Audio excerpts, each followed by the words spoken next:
আসসালামু আলাইকুম, আমি এস এম মাহি, রাজশাহী মহানগর ছাত্রলীগের সদস্য।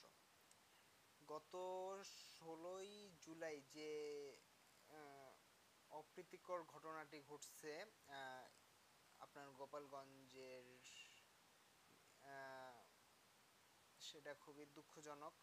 সেখানে এনসিপির নেতাকর্মীরা খুবই খারাপ ব্যবহার করছে। তাদের জন্য গোপালগঞ্জ জেলার আম, চারজন, বর্তমানে এখন পর্যন্ত যেটুকু জানা আছে, চারজন সদস্য ছাত্রলীগের নিহত হয়েছে এবং অসংখ্য প্রায় 15 থেকে 18 জন তারও বেশি আহত হয়েছে। তাদের উস্কানিমূলক কথাবার্তা, এনসিপিদের উস্কানিমূলক কথাবার্তার জন্য এই পরিস্থিতিটি ঘটেছে গোপালগঞ্জে। পুলিশরা কোনো পদক্ষেপ গ্রহণ করেনি এনসিপিদের বিরুদ্ধে, এবং বাংলাদেশ আর্মির যে তৎপরতা, আমার মনে হয় না যে তারা পজিটিভ ভাবে কিছু গ্রহণ করতে পারছে সেখানে।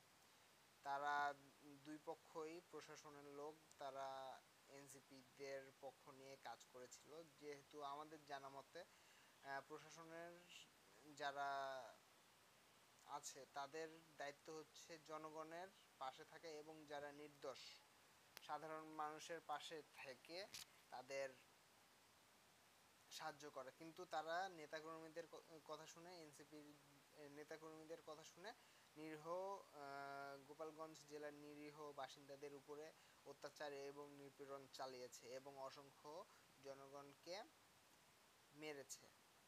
আমি এর তীব্র নিন্দা জানাই। আর এর সময় কিন্তু খুবই তাড়াতাড়ি আসবে, তখন কিন্তু আর আটকাতে পারবে না কেউ কাউকে। তো আমি এটাই বলতে চাই, নাহিদ ইসলাম, সার্জিস আলম, হাসনাত, মাহবুব মাহবুব সম্ভবত নাম উপদেষ্টাদের, তাদের পাশাপাশি আমি প্রধান উপদেষ্টাকে জানাতে চাই যে আপনারা যদি সঠিকভাবে না থাকেন এই দেশে, তাহলে কিন্তু আপনাদের কবর এই দেশে খুঁজে পাওয়া যাবে না, ঠিক আছে? আজ 17ই জুলাই, কালকে কিন্তু এই ঘটনা ঘটছে 16ই জুলাই 2025-এ। আপনাদেরকে কিন্তু এই দেশের বাইরে না যে এই দেশে তিল তিল করে মারা হবে, এটা আমি এস এম মাহি বলে দিচ্ছি। আপনারা যদি সতর্ক হয়ে না যান, বাংলাদেশ ছাত্রলীগ এসে কিন্তু আপনাদের পাছার চামড়া একবারে উঠাই রেখে দিবে। আপনাদের চামড়াও খুঁজে পাওয়া যাবে না, ঠিক আছে?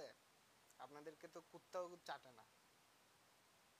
তার জন্য সাবধান হয়ে বলছি, আমি এস এম মাহি, আপনারা তাড়াতাড়ি সাবধান হয়ে যান।